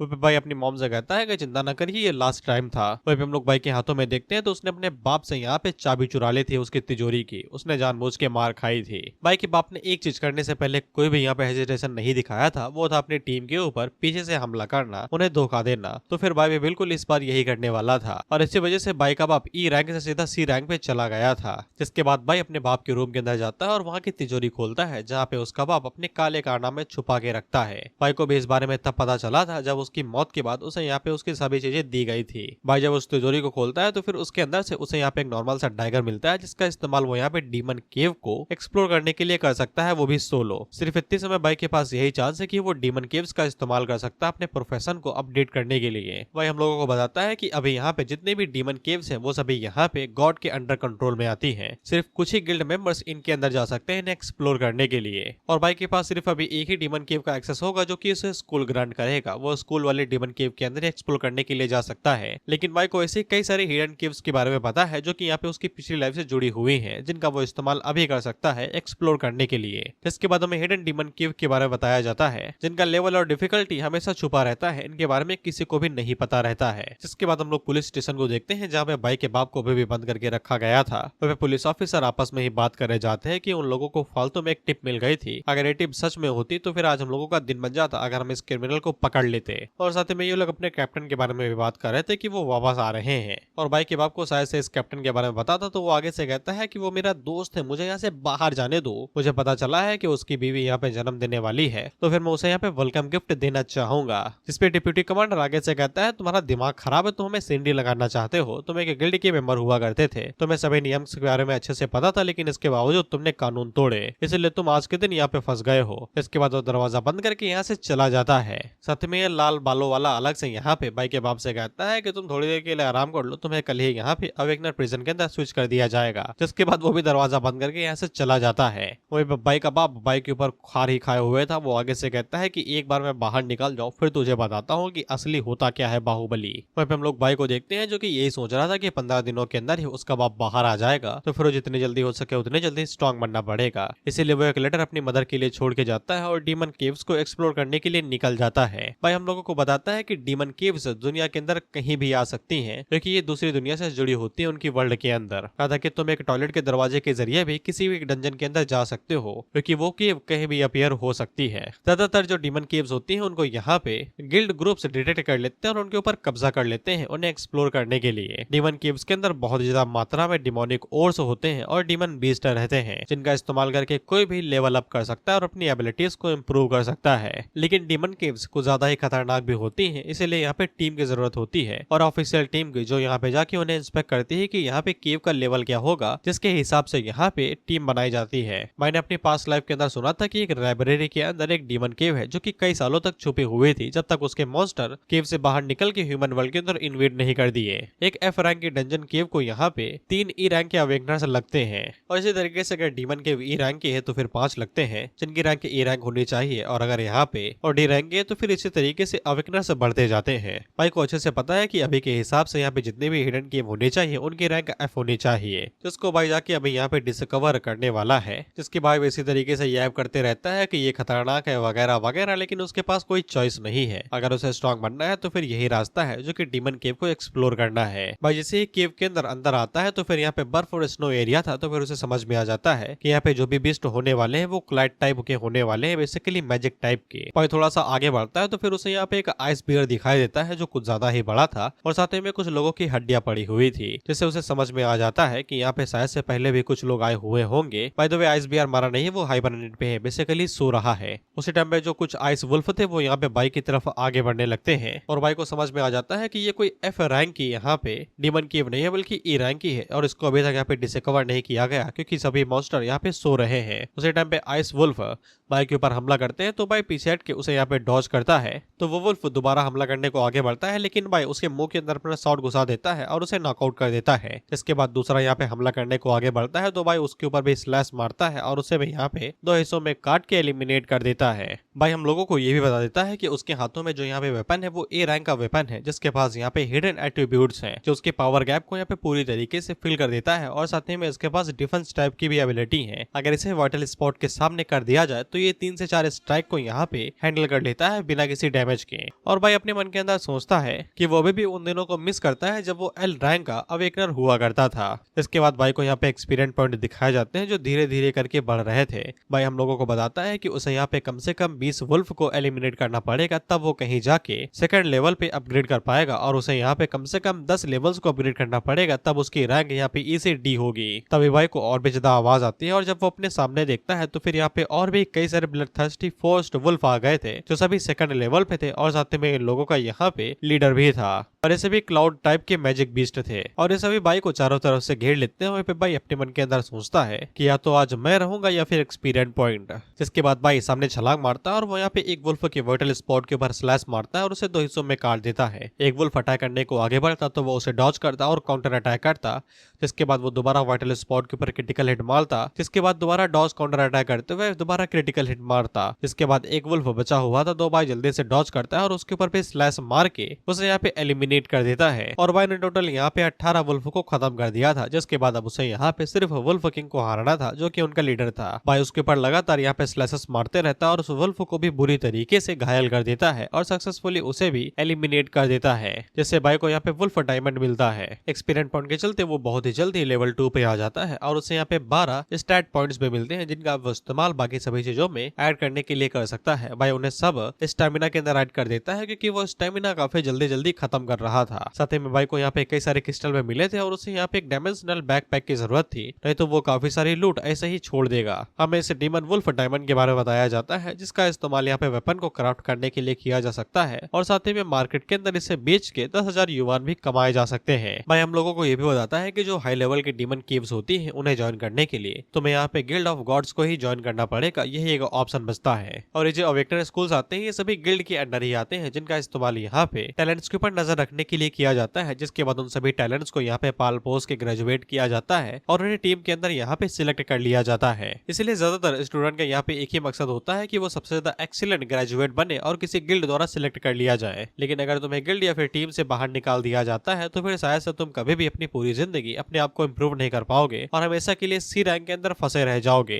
अगर तुम्हें गिल्ड से बाहर निकाल दिया गया। और भाई को यह सब कुछ जल्दी खत्म करना था क्योंकि उसमें से काफी ज्यादा टाइम लग रहा था। इसलिए यहाँ पे जैसे ही बाकी स्नो वुल्फ आते हैं तो वो उन सभी को भगाते हुए जंगल से होते हुए लेके जाता है, पेड़ों को भी काट देता है, जिससे और भी मॉन्स्टर यहाँ पे अट्रैक्ट हो जाते हैं। इसी के जरिए भाई यहाँ पे कई सारे मॉन्स्टर्स को अट्रैक्ट कर लेता है और वो सभी बाई को चारों तरफ से घेर लेते हैं। इसपे क्लाउड पाइथन जो लेवल 4 पे था, ब्लडथर्स्टी वुल्फ और भी कई सारे डेमन यहाँ पे चारों तरफ से बाई को घेर लेते हैं, लेकिन वो सभी बाई के ऊपर यहाँ पे हमला कर पाते उससे पहले यहाँ पे पीछे धमाका होता है और बाई को पता था कि ये सभी मॉन्स्टर इतने ज्यादा हुड़कंप मचा रहे हैं तो फिर अब तक उस बियर को भी जाग जाना चाहिए। इसके बाद वो बियर भी जाग चुका था जो हाइबरनेट कर रहा था और वो आते हैं यहाँ पे 3-4 वुल्फ को मार गिराता है। और ग्लेशियर बियर यहाँ पे फ्यूरियस स्टेट में था, जिससे उसका अटैक डैमेज 20% से बढ़ जाता है, जिसके बाद वो अपने पंजे का इस्तेमाल करते हुए इर्द गिर्द मॉन्स्टर्स के ऊपर हमला करता और उन्हें एक झटके के अंदर ही एलिमिनेट कर देता। साइड से बाई भी छोटे छोटे वुल्फ को यहाँ पे अटैक करते जा रहा था और उन्हें एलिमिनेट कर रहा था, एक्सपीरियंस पॉइंट गेन कर रहा था। तो बियर तो अलग ही लगा पड़ा था, वो आटा कूदे दे रहा था मॉन्स्टर्स का, जिसको देख के वो सभी मॉन्स्टर घबराए पड़े थे और उसी टाइम में बाई पीछे से आता है और उन सभी के ऊपर अटैक करते हुए उन्हें यहाँ पे गाजर के तरीके छोटे छोटे टुकड़ों में काट देता है। वो बाई को पता था कि ये जो ई रैंक के फ्यूरियस बीस्ट होते हैं ये भले ही ताकतवर हो लेकिन इनकी बुद्धि ज्यादा तेज नहीं रहती, तुम इनका इस्तेमाल टीम अप के लिए कर सकते हो, बस इतनी दूरी बनाए रखना ताकि ये तुम्हारे ऊपर हमला न कर दे। और ये सबसे अच्छा तरीका है कम से कम स्टेमिना का इस्तेमाल करके ज्यादा से ज्यादा मॉन्स्टर मारने का। और भाई इसी तरीके से यहाँ पे भागते हुए मॉन्स्टर्स को अपना शिकार बनाते रहता है और उन्हें एलिमिनेट करता रहता है, लेकिन इसके बावजूद वो यहाँ पे काफी ज्यादा थक जाता है, उसका स्टेमिना काफी जल्दी जल्दी खत्म हो रहा था और अभी भी यहाँ पे कई सारे मॉन्स्टर बचे हुए थे। अब उसे यहाँ पे सबसे खास मूव का इस्तेमाल करना था जिससे वो यहाँ पे अपनी जान बचा पाएगा। दरअसल इतने ज्यादा फाइट के बाद में नीचे का जो एरिया था वो यहाँ पे डिस्ट्रॉय हो चुका था, यानी कि खाई टाइप में था जो बर्फ से बना हुआ था, तो वो डिस्ट्रॉय हो गया था। जिसके बाद ग्लेशियर भी तेजी के साथ आगे बढ़ रहा था और वो सभी बाई की तरफ आगे बढ़ रहे थे, तो बाई जल्दी से अपनी शॉट का इस्तेमाल करता है और उसे जमीन के ऊपर मारता है, जिससे नीचे की बर्फ पूरी तरीके से डिस्ट्रॉय हो जाती है, जिससे नीचे जो झील थी वो पूरी तरीके से टूट जाती है और वो सभी वुल्फ उसके नीचे जा गिरते हैं, जिससे वो सभी एक झटके के अंदर ही डिस्ट्रॉय हो जाते हैं और एलिमिनेट हो जाते हैं, जिससे बाई लेवल 7 पे आ जाता है। लेकिन अभी भी यहाँ पे कई सारे मॉन्स्टर बचे हुए थे, जिनमें से भालू था और कुछ भेड़िए थे जो कि छलांग लगा के बाई वाली एरिया की साइड पे आ जाते हैं उसके ऊपर हमला करने के लिए। वहीं पे बाई अभी भी अपने मन के अंदर यही सोच रहा था कि अभी तक केव का डीमन लॉर्ड यहाँ पे सामने क्यों नहीं आया, ये तो सिर्फ भालू है जो कि हाइबरनेट कर रहा था, जो अभी ही जागा है। इसके बाद भालू और भेड़िए यहाँ पे एक साथ बाई के ऊपर हमला कर देते हैं और उसी टाइम पे बाई के ऊपर आइस मैजिक से अटैक होता है जो कि साइड से आ रहा था। इसलिए बाई तुरंत वहां से तेजी से भागने लगता है ताकि वो इस अपॉर्चुनिटी को यहाँ पे डॉज कर सके, क्योंकि जैसे ही आइस मैजिक वहाँ पे तेजी के साथ आता है तो वो भेड़िए और भालू को पूरी तरीके से उस जगह को जमा देता है। बाई तेजी के साथ भाग के उस जगह को डॉज करने की कोशिश कर रहा था ताकि वो आइस मैजिक को यहाँ पे रिफ्लेक्ट कर सके, लेकिन तब तक आइस मैजिक उसकी बॉडी के ऊपर चढ़ जाता है और उसे पूरी तरीके से यहाँ पे जमा देता है। और साथ ही में वो खाई के एकदम एंड में खड़ा था क्योंकि नीचे पानी ही पड़ा हुआ था और धीरे धीरे करके बॉय की पूरी बॉडी यहाँ पे जमने लगती है और वो जम के बर्फ के अंदर बदल जाती है। इसके बाद वहाँ पे डीमन केव का रियल बॉस आता है जो कि यहाँ पे इसका नाम ही नहीं दिया भाई, यहाँ पे बस इतना लिखा था क्लाउड एलिमेंटल मीज cave lord king of the azure forest. इसका लेवल 11 था और ये डी रैंक का था और उसके 2 चूजे भी थे जो कि यहाँ पे डिमोनिक मंकी थे। वहीं पे डीमन लॉर्ड भाई को देखते हुए हंस रहा था क्योंकि भाई यहाँ पे मरने वाला था। देखते ही देखते भाई पूरी तरीके से बर्फ के अंदर जम जाता है, अब वो हिल भी नहीं पा रहा था और अगर वो ज्यादा देर करेगा तो फिर उसकी बॉडी हाइपोथर्मिया के अंदर चली जाएगा, यानी कि जम के मारे उसकी मौत हो जाएगी। इसके बाद डीमन लॉर्ड यहाँ पे अपने चूजों को ऑर्डर देता है जाओ और जाके इसका खेल खत्म करो, तो वो दोनों वॉरियर तेजी के साथ साथ आगे बढ़ते हैं बाई के ऊपर हमला करने को। और अब बाई के पास कोई भी चॉइस नहीं बची थी, उसे यहाँ पे स्पेशल मूव का इस्तेमाल करना ही पड़ेगा। वो वॉरियर जैसे ही यहाँ पे बाई के ऊपर हमला करने वाला था, अचानक से बाई उस बर्फ को तोड़ देता है और आगे से पैरी का इस्तेमाल करते हुए उस वॉरियर के ऊपर हमला करता है, जिससे वो वॉरियर दूर जाके गिरता है। बाई हम लोगों को बताता है कि उसने अपनी बॉडी की सारी एनर्जी इस्तेमाल कर दी है सैटर करने के लिए, और सैटर स्किल को यूज करने के लिए मैसिव अमाउंट में स्टेमिना की जरूरत पड़ती है। लेकिन सैटर स्किल किसी भी तरीके की बैरियर या फिर कंट्रोल इफेक्ट को खत्म कर सकता है, लेकिन काफी ज्यादा स्टेमिना ये कंज्यूम करेगा। लेकिन बाई को अब ज्यादा चिंता नहीं थी, क्योंकि यहाँ पे डीमन लॉर्ड को काफी ज्यादा टाइम लगेगा एक दूसरा स्पेल कास्ट करने में, और उतने टाइम में वो उसे हरा सकता है। लेकिन उसी टाइम पे हम लोग उस डीमन लॉर्ड को देखते हैं जो कि आगे से एक नए तरीके के स्पेल को कास्ट करता है। तो फिर वहाँ पे जो ग्लेशियर रैबिट था, सॉरी बियर था, वो आगे से जाग उठता है, जिसके बाद वो सभी बाई की तरफ आगे बढ़ने लगते हैं। बाई ये बात भूल चुका था कि जो आइस फील्ड बियर होता है ये भी एक क्लाउड एलिमेंट मैजिक बेस्ड है, जिसको यहाँ पे एक दूसरा निकोल एलिमेंट इजीली कंट्रोल कर सकता है। बाई के पास जरा सा भी स्टेमिना नहीं बचा है। उसके सामने 2 मंकीज हैं जो कि वॉरियर है, साथ ही में डीमन लॉर्ड है जो कि 11 लेवल पर है, एक 8 लेवल का आइस फील्डर बियर भी है, और साथ ही में कुछ वुल्फ भी हैं जिनका उसे सामना करना है। इसके बाद मंकी वॉरियर तेजी के साथ आगे बढ़ता है और वो बाई के ऊपर अपने डंडे से एक पावरफुल स्लैश मारता है, लेकिन बाई टाइगर का इस्तेमाल करते हुए उसे ब्लॉक कर लेता है। जिसके बाद दूसरा भी मंकी तेजी के साथ आगे बढ़ता है और वो भी उसके ऊपर एक पावरफुल ब्लो मारता है। तो बाई जल्दी से पीछे हट के उसे डॉज करता है और उसके पास जरा से भी स्टन नहीं बची थी अब, और उसी टाइम पे आइस फील्ड बियर उसके ऊपर हमला करने को तेजी से आगे बढ़ रहा था। वो भी बाई के ऊपर अपने पंजे से एक तगड़ा ब्लो मारता है, जिससे बाई उड़ते हुए दूर जाके गिरता है। अब बाई की सिचुएशन यहाँ पे काफी ज्यादा डेंजरस हो चुकी थी, उसके अंदर जरा सी भी स्ट्रेंथ नहीं बची है, स्टैमिना खत्म हो चुका है, लेकिन अभी भी उसके सामने यहाँ पे कई सारे एनिमीज खड़े हुए हैं। जिसके बाद हम लोग डीमन लॉर्ड को देखते हैं जिसने अपना स्पेल रेडी कर लिया था। अब वो यहाँ पे आइस स्टॉर्म का इस्तेमाल करता है बाई के ऊपर दोबारा से। बाई हम लोगों को बताता है कि उसने अपनी पास्ट लाइफ से इन सभी तरीके की खतरनाक सिचुएशन को झेल के एक खास तरीके की एबिलिटी को यहाँ पे डेवलप कर लिया था, जिसका उसने नाम यहाँ पे अपॉर्चुनिटीज रिकॉग्नाइजिंग रखा था,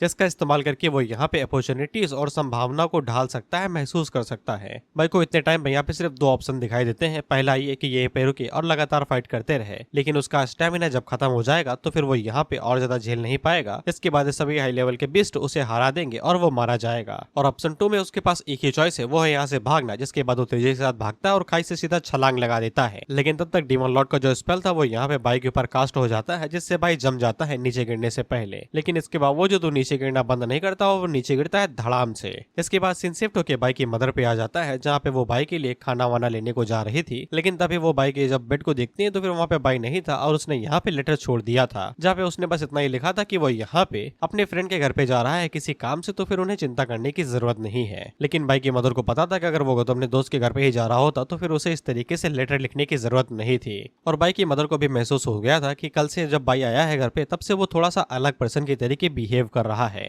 मीनवाइल हम लोग बाई को देखते हैं और उसे पता था कि खाई के नीचे एक रिवर है और उसने नीचे गिरने से पहले अपने डिफेंस को बढ़ा लिया था, इसलिए वो नीचे गिरने से यहाँ पे सर्वाइव कर गया। हालांकि नीचे गिरने की वजह से वो पूरी तरीके से थक चुका था और उसकी पूरी बॉडी अब यहाँ पे कमजोर स्टेट के अंदर चली गई थी। उसका ब्लड लगातार बह जा रहा था और उसकी हालात कुछ ज्यादा ही खराब हो गए थे। अब वो पूरी अपनी लिमिट पे था। और भाई वहाँ पे जैसे ही बेहोश होता है तो फिर वहाँ पे एक नया बीस्ट आ जाता है जिसके 2 लंबे दांत थे और ये ग्लेशियर ओवरलॉर्ड था और ये भी एक 9th क्लास का क्लाउड एलिमेंट बीस्ट था। हम लोग बाई को देखते हैं जो कि अपने फ्लैशबैक्स को याद कर रहा था, जहाँ पे वो लिंग वे को देखता है, हान साओलिंग को भी देखता है और साथ ही में लूसियान को भी देखता है, साथ ही में अपनी मदर को भी, जो भी उससे कह रहे थे कि तुम्हारे सर पे जो चोट लगी है दर्द कर रही है क्या। जिसके बाद वो एक एक करके उन सभी हरामियों को याद करता है जिसको वो खत्म करना चाहता है, उस डीमन ओवरलॉर्ड को, अपने बाप को और साथ ही में अपने 5वें मेंबर को भी, जिसने यहाँ पे उसकी पूरी टीम को खत्म किया था, और साथ ही में गॉड्स को भी। भाई उन्हें कैसे भूल सकता है वो। और इन्हीं सभी बातों को सोचते हुए उसकी बॉडी के अंदर जो एड्रेनल रश था वो यहाँ पे एक्टिवेट हो जाता है और बाई कहता है कि वो यहाँ पे बिल्कुल भी लिमिट्स को फॉलो नहीं करेगा, उसकी कोई भी लिमिट्स नहीं है। उसकी पास्ट लाइफ के अंदर जो भी कुछ हुआ था उसके जितने भी पछतावे थे, साथ ही में भाई उस बीस्ट के मुंह को भी पकड़ लेता है अपने हाथों का इस्तेमाल करते हुए और कहता है कि वो उन्हें दोबारा इस जिंदगी में होने नहीं देगा। जिसके बाद वो उस बीस्ट के दोनों दांतों को पकड़ता है और हाथों की मदद से उन्हें डिस्ट्रॉय कर देता है और जिसके बाद में उसके मुंह के ऊपर घुटना दे मारता है, जिससे वो बीस्ट दूर जाके गिरता है। जिसके के बाद देखते ही देखते हम लोग देखते हैं कि वहाँ पे और भी कई सारे वुल्फ इकट्ठा होने लगते हैं जो कि बाई को चारों तरफ से घेर लेते हैं और बाई हम लोगों को बताता है कि वो लगातार यहाँ पे अपने आप को ऐसे सिचुएशन के अंदर ढकेलते जा रहा था जहाँ से निकलने की कोई भी उम्मीद नहीं थी। वो पूरी तरीके से होपलेस थी।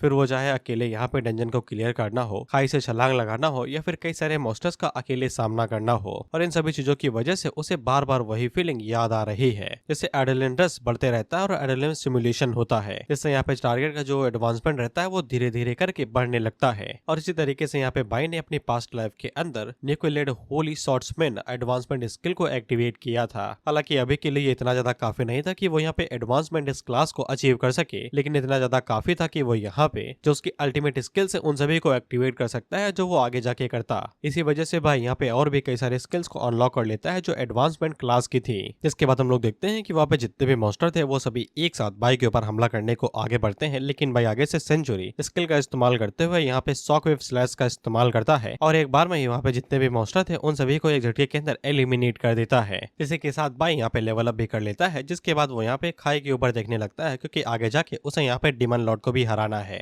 जिसके बाद भाई इसी तरीके से आगे बढ़ता रहता है और उसके सामने में जितने भी मॉन्स्टर आते हैं वो उन सभी को एलिमिनेट करते हुए आगे बढ़ता रहता है और उसके पास टोटल अब यहाँ पे 9 लेवल इकट्ठा हो चुके थे। वो यहाँ पे 9th लेवल पे आ चुका था। जिसके बाद वो यहाँ पे खाई के पास आ जाता है, जिसके ऊपर वो यहाँ पे चढ़ाई करना शुरू कर देता है क्योंकि उसे पता है अगर वो ज्यादा देर तक यहाँ पे रहेगा तो फिर उसकी मॉम यहाँ पे चिंता करने लगेंगी। जिसके बाद हम लोग उस जगह को देखते हैं जहाँ पे डीमन लॉर्ड रहता है अपनी डीमन आर्मी के साथ में और सभी उल्टे लटके हुए थे। उस टाइम में डीमन लॉर्ड को कोई आवाज सुनाई देती है और तभी इनके घर की छत टूटती है और वहां से बाई बाहर निकलता है जो कि लेवल 10 पे आ चुका था और उसने पहले ही यहाँ पे ग्लेशियर बियर को हरा दिया था। फिर हम लोग बाई की मदर को भी देखते हैं जिन्हें यहाँ पे बाई की चिंता हो रही थी और वो यही सोच रहे थे कि पता नहीं ये कहाँ पे चला गया और उन्होंने यहाँ पे खाना बना के रखा था कि वो कभी भी वापस आ सकता है। खैर हम लोग बाई को देखते हैं जो कि इतने समय डीमन लॉर्ड के घर पे ही था और डीमन लॉर्ड जैसे ही बाई को देखता है तो वो यहाँ पे अपने मुस्टंडो को ऑर्डर देता है जाओ और जाके उसके ऊपर हमला करो भाई। जिसपे एक वॉरियर अपना गंडासा लेके भाई के ऊपर यहाँ पे ब्लो मारने की कोशिश करता है, लेकिन भाई इस बार आसानी के साथ पैरी का इस्तेमाल करते हुए उसके ऊपर एक स्लैश मारता है और उसके दोनों हाथों और उसकी बॉडी को 20 से 2 हिस्सों में उड़ा देता है। इसको देख के तो डीमन लॉर्ड भी बहुत ही ज्यादा हैरान हो जाता है। जिसके बाद वो आइस स्टॉर्म का इस्तेमाल करते हुए भाई के ऊपर हमला करता है, लेकिन भाई इस बार उसके इस अटैक से यहाँ पे पूरी तरीके से इम्यून हो चुका था। उसके ऊपर इस स्किल का कोई भी इस्तेमाल नहीं था। पर भाई को ये इम्यूनिटी यहाँ पे क्लाउड एलिमेंट रेजिस्टेंस इफेक्ट की वजह से मिले थे। उसके पास 5 एलिमेंट है ना, उस वजह से। लेकिन हम डीमन लॉर्ड को देखते हैं जो कि अपनी एक पोटली से खास तरीके के क्रिस्टल को बाहर निकालता है, जिसकी मदद से वो यहाँ पे और भी ज्यादा वॉरियर्स को समन कर लेता है और उन्हें यहाँ पे बाई की तरफ आगे भेज देता है। लेकिन भाई फ्लैश ब्लिंक का इस्तेमाल करते हुए उन दोनों को इग्नोर करते हुए तेजी के साथ आगे बढ़ता है और वो यहाँ पे डीमन लॉर्ड के ऊपर हमला करके उसके एक हाथ को उड़ा देता है। और डीमन लॉर्ड पलट के जब बाई की तरफ देखता है तो बाई उसके ऊपर लगातार स्लाइसेस मारते हुए उसकी पूरी बॉडी के टुकड़े टुकड़े कर देता है, जिससे भाई 11 लेवल पे आ जाता है और साथ में उसे यहाँ पे जितने भी एट्रीब्यूट है उन सभी में 100% का बोनस एट्रीब्यूट पॉइंट्स मिल जाता है। और साथ में भाई ने यहाँ पे क्लाउड एलिमेंट के जितना भी सिमुलेशन था, एक्यूमुलेशन था, उसे कंप्लीट कर लिया था। इस वजह से अब वो यहाँ पे क्लाउड एलिमेंट एबिलिटीज को भी इस्तेमाल कर सकता था। बेसिकली अब वो अपने प्रोफेशन को क्लाउड एलिमेंट में भी शिफ्ट कर सकता था।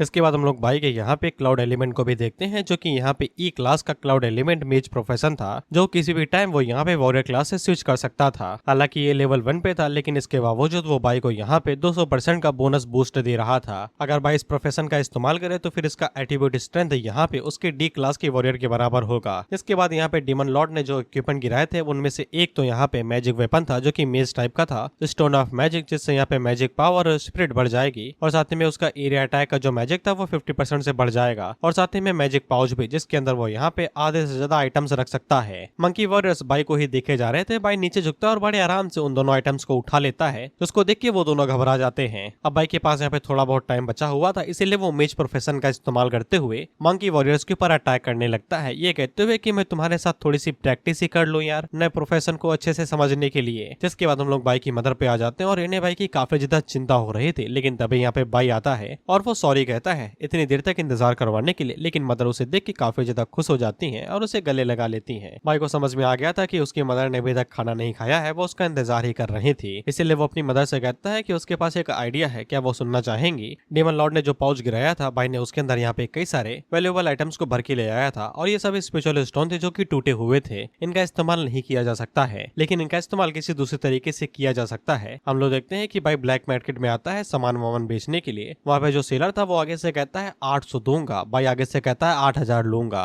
जिसपे भाई आगे से चिल्लाने लगता है, कहते हुए तुम्हारा दिमाग खराब है, ये कोई इतना भी ज्यादा महंगा थोड़ी नहीं है। भाई आगे से कहता है ठीक है ना खरीदो, मैं जा रहा हूँ यहाँ से। तो वो आगे से कहता है 2000 ले लो ना, 2000 से ज्यादा नहीं दे सकता। भाई आगे से कहता है 5000। तो वो भाई आगे से कहता है 3000, इससे ज्यादा नहीं दे सकता, ये मेरा फाइनल ऑफर है। तो भाई आगे से प्राइस बढ़ा देता है, ये कहते हैं 6000। वो दोबारा टीड़ी पीड़ी करता है तो भाई आगे से दोबारा प्राइस बढ़ा देता है, ये कहते हुए 7000। तो अब बायर को यहाँ पे मानना ही पड़ता है और वो 7000 में इन सभी स्टोन्स को खरीद लेता है। भाई को अच्छे से पता था कि यहाँ पे मांडवाली करनी ही पड़ती, क्योंकि अगर तुम मांडवाली नहीं करोगे तो फिर तुम्हें हमेशा लॉस होगा। वहीं पे भाई इस पैसों के साथ में एक अच्छी सी जगह रेंट कर सकता था मॉम के लिए, क्योंकि उन्होंने अपनी पास्ट लाइफ में कभी भी एक अच्छा दिन नहीं देखा था जहाँ पे वो आसानी के साथ रह सके और खुश रह पाए। इसलिए इस लाइफ के अंदर वो बस इतना ही चाहता है कि उसकी मदर यहाँ पे जितना ज्यादा हो सके उतना ज्यादा एंजॉय कर सके। इसके बाद भाई यहाँ पे अपार्टमेंट का जितना भी पैसा था और रेंट था वो सब पे कर देता है अगले 3 महीनों के लिए। इसके बाद हम लोग भाई की मदर को देखते हैं जो काफी ज्यादा खुश थी और वो खाना बनाते हुए गा गुनगुना रही थी और भाई उन्हें देख के काफी ज्यादा खुश था। घर की प्रॉब्लम यहाँ पे सॉल्व हो चुकी थी और वो डी क्लास पे आ चुका था। अब उसे यहाँ पे एक नया प्रोफेशन भी मिल चुका था, लेकिन उसका बाप अभी भी प्रिजन के अंदर है तो वो यहाँ पे शांति के साथ बैठ नहीं सकता है। उसे अभी भी यहाँ पे कई सारी चीजें करनी है ताकि उसका बाप जब बदला लेने के लिए आए तो फिर वो उन चीजों को अच्छे से हैंडल कर सके और भाई को अपना भी तो बदला लेना है।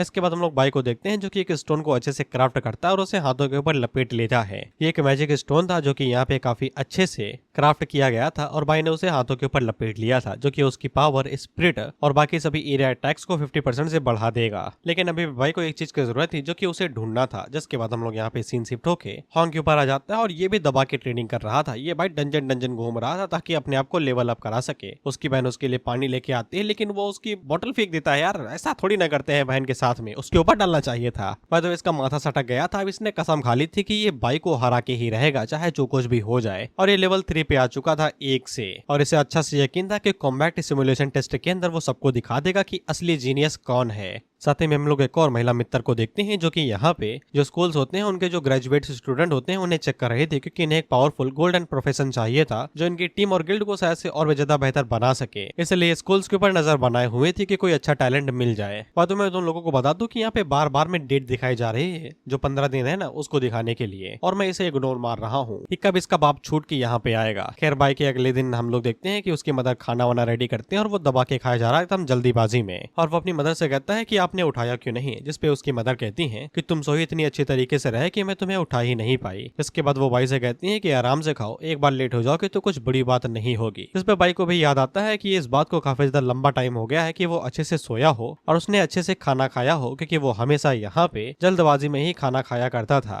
खैर भाई जाने वाला था, उससे पहले उसकी मदर दोबारा उसका कंधा दबोच लेती है और उससे कहती है सुनो तुम, और वो उसे पूछती है कि तुम्हें कुछ चाहिए, खिलौना, बुक या फिर कोई भी इलेक्ट्रॉनिक डिवाइस। इस पे भाई आगे से पूछता है कि आप ऐसा क्यों पूछ रही है भाई, अचानक से गिफ्ट क्यों। जिसपे वो उसे कैलेंडर की तरफ इशारा करते हुए बताते हैं कि आज तुम्हारा बर्थडे है। और तब जाके भाई को याद आता है कि आज 5 जून है और उसका बर्थडे है। दरअसल भाई की पास लाइफ में उसकी मदर के जाने के बाद में उसका कोई भी बर्थडे सेलिब्रेट करने के लिए था ही नहीं और ग्रेजुएट होने के बाद वो इस दिन के बारे में भूल गया था कि उसका बर्थडे भी रहता है। जिस पे भाई अपने मन के अंदर सोचता है कि उसे कुछ चाहिए क्या। उसकी जिंदगी के अंदर बस अब एक ही ऑब्जेक्टिव बचा हुआ है जो कि उसकी मदर को यहाँ पे खुश रखना है और दूसरा उस 5वें मेंबर को खत्म करना है। जिसके बाद हम लोग यहाँ पे एक एफिलिएटेड एकेडमी को देखते हैं जो कि अवेकन पर्संस के लिए होती है, यानी कि अवेकन होने के बाद में यहीं पे ही सभी लोग आके ट्रेनिंग कर सकते हैं और अपने आप को अच्छे से इवॉल्व कर सकते हैं ग्रेजुएशन से पहले। यहाँ का जो ट्रेनर था वो उन लोगों से कहता है कि तुम सब एकदम छोटी मुर्गियां हो जिनको अच्छे से ट्रेन किया जाएगा ताकि तुम लोग अच्छे से तैयारी कर सको कॉम्बैट सिमुलेशन के अंदर। और वो उन लोगों से कहता है कि मैं यही समझूंगा कि तुम में से किसी को भी यहाँ पे कॉम्बैट सिमुलेशन के बारे में नहीं पता है। और वो उन लोगों को एफिलिएटेड एकेडमी के बारे में बताता है जो कि अवेकन के लिए होती है कि ये मिडिल स्कूल समझो जो तुम्हारे अवेकन स्कूल से डिवाइन गिल्ड के बीच की जरिया का है जहाँ पे हम लोग रहते हैं और तुम्हारी ट्रेनिंग करवाते हैं। और ये सही गिल्ड तुम्हारे ऊपर नजर रखेगा, तुम जितना अच्छा परफॉर्म करोगे गिल्ड उसे इतना अच्छे से नोटिस करेगा और शायद से वो तुम्हें इन्विटेशन लेटर भी भेज दे बाद में। कॉम्बैट सिमुलेशन फर्स्ट स्टेज होती है जहाँ पे हर कोई परफॉर्म करता है अवेकनिंग के बाद में। साथ में यहाँ पे ट्रेनर उन लोगों को ये भी बता देता है कि सबसे जरूरी चीज जो भी यहाँ पे अच्छे से परफॉर्म करेंगे उनका यहाँ पे मौका मिल सकता है ट्रेनिंग प्रिविलेज के अंदर हिस्सा लेने का हाई स्कूल डिवीजन के साथ में। जिसपे ये सभी स्टूडेंट काफी ज्यादा खुश हो जाते हैं क्योंकि ट्रेनिंग पिलग्रिमेज यहाँ पे डायरेक्ट अपॉर्चुनिटी होती है जो कि यहाँ पे डिवाइन गिल्ड कंडक्ट करवाता है। अगर तुम यहाँ पे चले गए तो फिर काफी ज्यादा चांसेस है कि गिल्ड तुम्हें यहाँ पे सिलेक्ट कर लेंगे। जिसके बाद टीचर यहाँ पे और भी कई सारी चीजें बताता है जिनको मैं गोली मारने वाला हूँ क्योंकि ये किसी काम की नहीं है।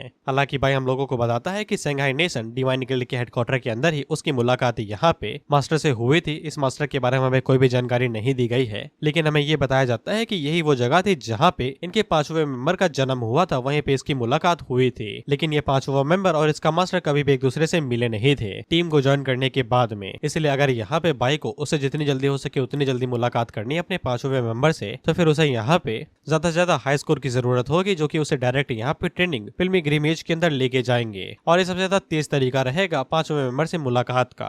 वहीं पे एक बच्चा आगे से कहता है कि उसने सुना है कि कॉम्बैट सिमुलेशन डंजन के अंदर होता है, और वो इसी बारे में सोच रहे थे क्या वो लोग ये सब कुछ कर भी पाएंगे। तो टीचर आगे से कहता है कि पहले धो के साफ करना तो सीख लो, चुपचाप पहले ऑफिशियल ट्रेनिंग शुरू करो, ग्रेविटी रूम के अंदर जाओ, तुम्हारी फिजिकल कंडीशन पहले चेक की जाएगी, तब जाके तुम्हें किसी कॉम्बैट सिमुलेशन के अंदर भेजा जाएगा। अंदर जाओ और जाके 10 उठा बैठक लगाओ, अगर लगा लेते हो तो ही तुम्हें आगे भेजा जाएगा। वो भी भाई पता नहीं क्या सोचता है, लेकिन वो टीचर के पास जाके उससे कहता है कि वो यहाँ पे इस ट्रेनिंग रूम का इस्तेमाल नहीं करना चाहता है। ये सुन के तो भाई के तीनों दोस्त पीछे मुड़ के भाई की तरफ देखते हैं, और टीचर भी भाई से कहता है कि उसने सुना है कि उसने यहाँ पे हॉन्ग को हरा दिया था पिछले हफ्ते, लेकिन इसका मतलब ये नहीं कि वो यहाँ पे ट्रेनिंग को स्किप कर सकता है, क्योंकि उसने यहाँ पे रेड क्वालिटी के प्रोफेशन को हरा दिया। लेकिन भाई अपनी जिद पे अड़ा हुआ था। वो आगे से कहता है कि अगर वो ट्रेनिंग करेगा तो स्पेशलाइज्ड ट्रेनिंग ही करेगा, नहीं तो नहीं करेगा। टीचर उससे पूछता है बताओ भाई कौन सी खास तरीके की ट्रेनिंग तुम करना चाहते हो, और क्या उनकी फिजिकल ट्रेनिंग के अंदर कोई गड़बड़ है जो उसकी कंडीशन को यहाँ पे खराब कर सकता है। जिसपे भाई टीचर को बताता है कि फिजिकल कंडीशनिंग काफी ज्यादा जरूरी है सभी टाइप के अवेकेंट्स के लिए, जिसमें यहाँ पे ग्रेविटी रूम का इस्तेमाल करना कोई बड़ी बात नहीं है। लेकिन भागा दौड़ और तेज तरीके से दौड़ना ये सभी प्रोफेशन जैसे कि वॉरियर, असैसिन्स के लिए काफी ज्यादा अच्छा रहता है, क्योंकि उनसे उनके यहाँ पे कोऑर्डिनेशन और स्पीड बढ़ती है। लेकिन बाकी तरीके के प्रोफेशन इसे डिजर्व नहीं करते और नहीं उसकी जरूरत होती है, जैसे कि मेज हो गया, चैंटर्स हो गए। इन सभी के लिए यहाँ पे एलिमेंटल रूम बनाए जाते हैं, जो कि उनकी एलिमेंटल पावर को कंट्रोल करने के लिए ज्यादा बेहतर रहते हैं। यहाँ तक कि हर किसी के एटीट्यूड और पर्सनल हैबिट्स अलग अलग रहती हैं, इसलिए उन लोगों को अलग अलग तरीके की ट्रेनिंग के ऊपर फोकस करना चाहिए। जिस पे टीचर आगे से थोड़ा सा गुस्से में कहता है ऐसा लगता है कि तुम अपने टीचर को सिखा रहे हो कि वो काम कैसे करे। वहीं पे चीन अपने मन के अंदर सोचती है कि भाई ने जिस तरीके के ट्रेनिंग मेथड्स को यहाँ पे डिस्क्राइब किया है वो एक बार उसके डोंग यांग ने भी समझाई थी, जो कि यहाँ पे डिवाइन कॉर्प्स का एक ऑफिसर था। वहीं पे चीन के जो फादर है वो काफी ज्यादा अमीर अमीर होंगे, इसलिए मिस्टर डोंग यांग ने जो यहाँ पे ट्रेनिंग मेथड्स बताए हैं वो उसकी वीडियो टेप चीन के फादर उसके लिए लेके आए थे। अगर उसने वो वीडियो टेप ना देखी होती तो फिर उसे इन मेथड्स के बारे में पता ही ना होता। लेकिन उसे ये समझ में नहीं आ रहा था कि भाई के पास इस तरीके का आइडिया आया तो आया कैसे, जबकि वो तो सिर्फ डोंग यांग ही जानता है जो डिवाइन कॉर्प्स में रहता है। वह भाई का जो दोस्त जसमुद्दीन था वो आगे से अपने मन के अंदर सोचता है कि यहाँ पे भाई ने टीचर को उंगली कर दी है। टीचर जो कि एक अथॉरिटाइज ट्रेनर है वो यहाँ पे शायद से इससे नाराज हो सकता है। इसके बाद टीचर भाई के ऊपर हाथ रखता है तो जसमुद्दीन काफी ज्यादा हैरान। वो आगे से कहता है भाई को मारना पड़े, लेकिन टीचर आगे से कहता है तुमने जो मेथड्स बताए सुनने में काफी ज्यादा मजेदार लगती हैं। और वो भाई से कहते हैं कि मेरी ही गलती है कि मैंने ज्यादा ध्यान नहीं दिया, जिसपे जसमुद्दीन को चैन की सांस आती है। लेकिन टीचर अपनी भी बात ये बताता है कि यहाँ पे कई सारे स्टूडेंट हैं और वो हर किसी को यहाँ पे खास तरीके की ट्रेनिंग नहीं दे सकता इतने कम टाइम के अंदर, क्योंकि कॉम्बैट सिमुलेशन कुछ ही देर के अंदर शुरू हो जाएगा और ये ग्रेजुएशन के बीच में है। इससे यहाँ पे सबकी परफॉर्मेंस के ऊपर भी असर पड़ सकता है। अगर वो यहाँ पे जरा से भी गलती कर देंगे तो फिर वो यहाँ पे सभी स्टूडेंट्स की जिंदगी भी खराब कर सकते हैं। इसलिए एक टीचर के तौर पे अगर उन्हें यहाँ पे किसी स्टूडेंट का फ्यूचर चुनना हुआ या फिर उन्हें, तो फिर वो यहाँ पे उन्हें चुनने देंगे जो वो खुद करना चाहते हैं। और यही सबसे बड़ी बात है। इसी के लिए उन्हें भाई की चिंता हो रही थी कि भाई अगर कुछ भी कर ले, अगर वो गलती से भी फेल हो गया तो फिर ये बात उनके ऊपर आएगी और उन्हें यहाँ पे काफी ज्यादा दुख होगा। भाई भी इस बात को समझता है क्योंकि उसकी पास्ट लाइफ के अंदर वो काफी ज्यादा टेरेबल था और उसकी मुलाकात यहाँ पे कई सारे अच्छे टीचर के साथ हुई है जिन्होंने उसकी मदद की है ग्रो अप होने में और पावरफुल बनने में। लेकिन उसे भी यहाँ पे जरूरत है और बिना जरूरत बने वो यहाँ पे कुछ कर नहीं सकता है। इसलिए वो टीचर से कहता है कि टीचर उसके ऊपर भरोसा रखे, वो ग्रेजुएशन वाले दिन उन्हें यहाँ पे बिल्कुल भी निराश नहीं करेगा। इस पे टीचर भी आगे से पूछता है बताओ भाई किस तरीके की ट्रेनिंग करना चाहते हो एक न्यूक्लियर वॉरियर के तौर पे। जिसपे भाई आगे से एक एलिमेंटल सेपरेशन रूम की तरफ इशारा करते हुए कहता है वहां पे, वो भी पूरी तरीके से मैक्सिमम सेटिंग पे। जिसपे एलिमेंटल रूम का सुन के वो लोग एकदम ही हैरान हो जाते हैं, क्योंकि भाई का एलिमेंटल से कोई भी लेना देना नहीं है, क्योंकि वो एक वॉरियर है। हालांकि वो लोगों से यही बहाना बनाता है कि वो यहाँ पे अपनी कमजोरीज को अच्छे से बैलेंस करना चाहता है ताकि वो बिल्कुल भी कमजोर ना रहे। हालांकि वो उन्हें ये नहीं बताता कि वो यहाँ पे अपने मेज प्रोफेशन को अच्छे से ट्रेन करना चाहता है। साइड से चीन भी कहती है कि वो भी यहाँ पे एलिमेंटल रूम का इस्तेमाल करना चाहती है और ऊपर से वो एक मेज है, तो फिर उसके लिए ये एलिमेंटल रूम काफी ज्यादा बढ़िया रहेगा। तो टीचर उन दोनों से कहता है मन में जो है वो करो, बस मेरा दिमाग ना खाओ, मैं जा रहा हूँ बाकी बच्चों को लेके उनकी प्रैक्टिस करवाने। और इसी के साथ ये एपिसोड यहीं पे ही खत्म होता है। 1 घंटे की वीडियो है मुझे पता है, लेकिन चैप्टर भी तो कम है। अगर ये 1.5 घंटे की बना देता तो अगला एपिसोड आ ही नहीं पाता। बात में मुझे पता है सीरीज चलेगी नहीं, क्योंकि मुझे भी बढ़िया नहीं लगी या फिर मेरे जुकाम होने की वजह से मुझे अच्छी नहीं लगी, क्योंकि मैं पढ़ नहीं पा रहा ढंग से, नाक बनना रही है भाई, सुड़ सुड़ करना पड़ रहा है। By by the way.